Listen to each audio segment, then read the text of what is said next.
بسم اللہ الرحمن الرحیم۔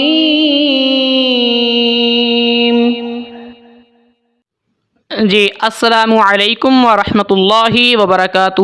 امید کرتا ہوں اللہ تعالیٰ کی رحمت کے ساتھ آپ سب خیر و عافیت سے ہوں گے۔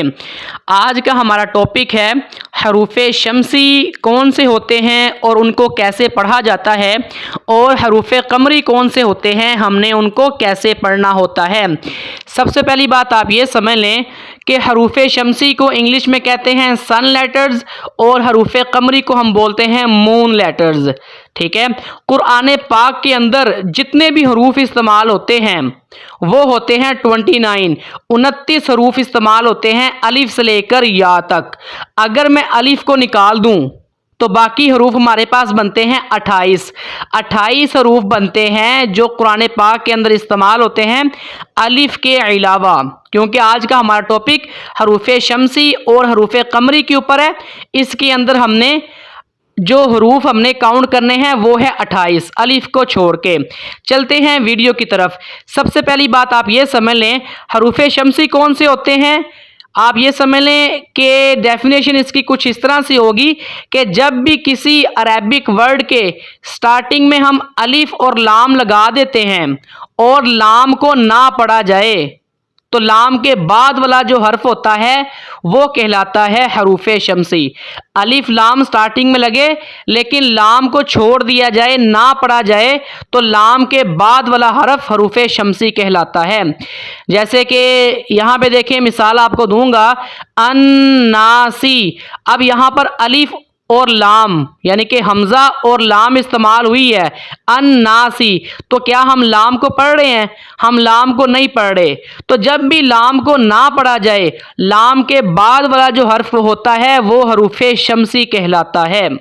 ٹھیک ہے، اب یہاں پر میں نے آپ کو مثال دی ہے صرف ایک سنگل ورڈ کی، لیکن جب بھی الناس ہم قرآن پاک کے اندر سے دیکھیں گے، جب ہم پیچھے سے آیت کو لے کے آئیں گے تو وہاں پر ہم نے الف کو بھی چھوڑ دینا ہوتا ہے، لام کو بھی چھوڑ دینا ہوتا ہے۔ جیسے کہ مثال میں قرآن پاک میں سے دیتا ہوں آپ کو، یہاں پر دیکھیں ایک آیت ہے وَمَا أَكْثَرُ النَّاسِ، اکثرن را کے اوپر پیش ہے، اس کے بعد الف ہے، پھر لام ہے۔ یہاں پر ہم الف بھی نہیں پڑھتے، لام بھی نہیں پڑھتے۔ ٹھیک ہے، الف کو بھی چھوڑ دیا، لام کو بھی چھوڑ دیا۔ تو جب بھی الف اور لام استعمال ہوں تو الف اور لام کو نہیں پڑھا جاتا قرآن پاک کے اندر، تو لام کے بعد والا جو حرف ہوتا ہے وہ حروف شمسی کہلاتا ہے۔ ٹھیک ہے، ایک اور مثال آپ کو دوں گا، جیسے کہ یہاں پہ دیکھیں ایک مثال ہے الرسول۔ اب یہاں پر بھی الف یعنی کہ حمزہ استعمال ہوئی ہے، الف کے اوپر زبر آ جائے تو حمزہ بن جاتی ہے، آگے لام استعمال ہوئی ہے۔ کیا ہم لام کو پڑھ رہے ہیں؟ لام کو نہیں پڑھا جاتا۔ تو ڈیفینیشن کیا ہے؟ جب بھی الف اور لام استعمال ہوتے ہیں لام کو نہیں پڑھا جاتا تو لام کے بعد والا جو حرف ہوتا ہے وہ حروف شمسی کہلاتا ہے۔ اب یہاں پر مثال ہے ایک سنگل ورڈ کی الرسول، لیکن اب یہاں پر کیا ہے؟ حمزہ ہم پڑھ رہے ہیں، الف کو ہم پڑھ رہے ہیں زبر دے کے، یعنی کہ اس کو حمزہ بنا کے الف کو ہم پڑھ رہے ہیں، لیکن جب بھی یہ ورڈ قرآن پاک کے اندر استعمال ہوگا آیت کو ہم پیچھے سے لے کے آئیں گے تو ہم الف کو بھی نہیں پڑھتے۔ جیسے کہ مثال آپ کو دوں گا، یہاں پر دیکھیں حتی اذا استیأس الرسول۔ اب اذا استیأس سین کے بعد الف اور لام ہے، ہم الف بھی نہیں پڑھتے، ہم لام بھی نہیں پڑھتے، تو لام کے بعد والا جو حرف ہے وہ را ہے، تو را کیا کہلائے گا؟ حروف شمسی۔ را شمسی حروف میں شامل ہوگا۔ ٹھیک ہے، اب ایسے کتنے حروف ہیں کہ لام کے بعد آتے ہیں، لام کو ہم نہیں پڑھتے تو لام کے بعد والا جو حرف ہوتا ہے وہ حروف شمسی کہلاتے ہیں۔ ایسے 14 لیٹرز ہوتے ہیں، 14 حروف ایسے ہوتے ہیں جو کہ اب آپ کی اسکرین پہ ہیں۔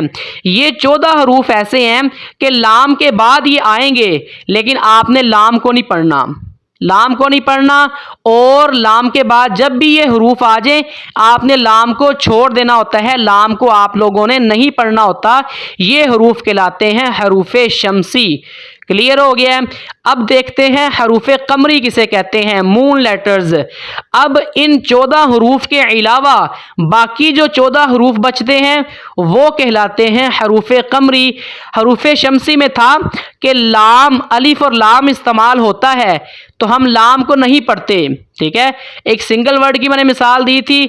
अब हरूफ कमरी के अंदर है कि अलिफ और लाम इस्तेमाल होता है लेकिन हम क्या करते हैं, अलिफ और लाम को पढ़ते हैं। अगर मैं मिसाल दूं आपको, इस तरह से आप देख लें, जैसे कि यहां पे देखें एक मिसाल है अल किताबी। अल किताबी स्टार्टिंग में अलिफ यानी कि हमजा और लाम इस्तेमाल हुई है, हम लाम को पढ़ रहे हैं, अल किताबी, तो लाम के बाद वाला जो हर्फ है वो कहलाएगा हरूफ कमरी। जब भी अलिफ और लाम इस्तेमाल हो, लाम को हम पढ़ रहे हों, तो लाम के बाद वाला हर्फ कहलाता है हरूफ कमरी। अब देखें यहां पर तो मिसाल है ना कि एक सिंगल एक वर्ड की मैंने एग्जांपल दी है। अगर यही लफ्ज कुरान पाक के अंदर इस्तेमाल होता है तो हम अलिफ को गिरा देते हैं, अलिफ को हम नहीं पढ़ते, लाम को हम पढ़ते हैं। जैसे कि यहां पर देखिए एक मिसाल मैं आपको देता हूं, जैसे कि यहां पे देखें एक मिसाल है आतैनाहुमुल किताबा। अब यहाँ पर भी अल किताबा इस्तेमाल हुआ है लेकिन जब हम आयत को पीछे से लेके आते हैं हम अलिफ को भी नहीं पढ़ते, हमने मीम को साथ मिलाया है लाम के। तो जब भी अलिफ और लाम इस्तेमाल होते हैं तो लाम को जब पढ़ा जाए, लाम के बाद वाला हर्फ कहलाता है हरूफ कमरी, ठीक है। एक और मिसाल देखें, यहाँ पर देखिए एक मिसाल है अल-गैबी। अब यहाँ पर भी अलिफ और लाम यानी कि हमजा और लाम इस्तेमाल होते हैं, हम लाम को पढ़ते हैं, अल-गैबी, लाम को हम छोड़ते नहीं हैं। तो यहाँ पे लाम के बाद वाला जो हर्फ है वो कहलाएगा हरूफ कमरी। गाइन है ना लाम के बाद, तो गाइन हरूफ कमरी कहलाएगा। आसान अल्फाज में, अब यहाँ पर तो एक सिंगल वर्ड की मैंने एग्जांपल दी है, कुरान पाक के अंदर हम अलिफ को भी नहीं पढ़ते।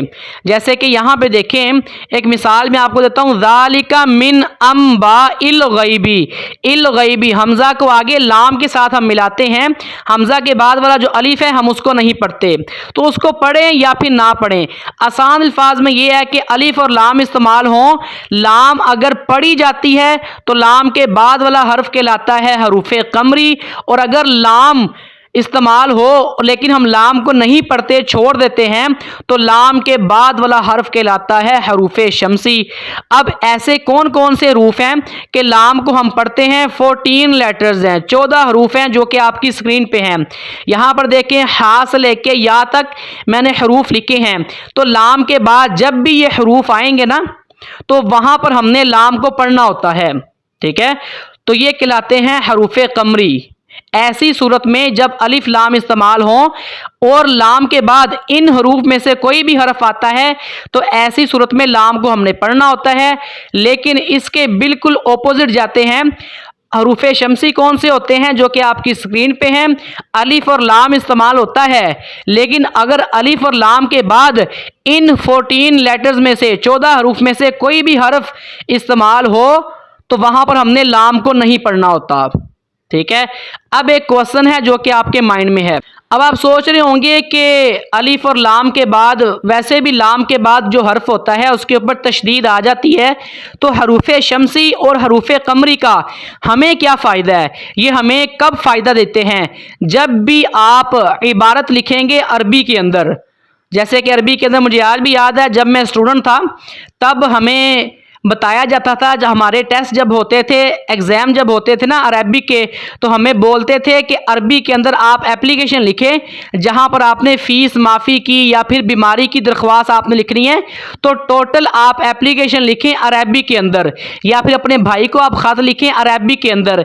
जब भी आपने अरबी के अंदर ख़ुद कोई इबारत लिखनी हो, ठीक है, या फिर इबारत पढ़नी हो, तब आपको ये हरूफ शमसी और हरूफ कमरी फ़ायदा देते हैं। क्यों?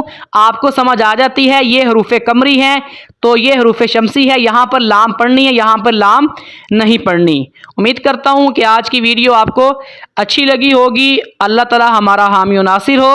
अस्सलामु अलैकुम व रहमतुल्लाहि व बरकातुहू।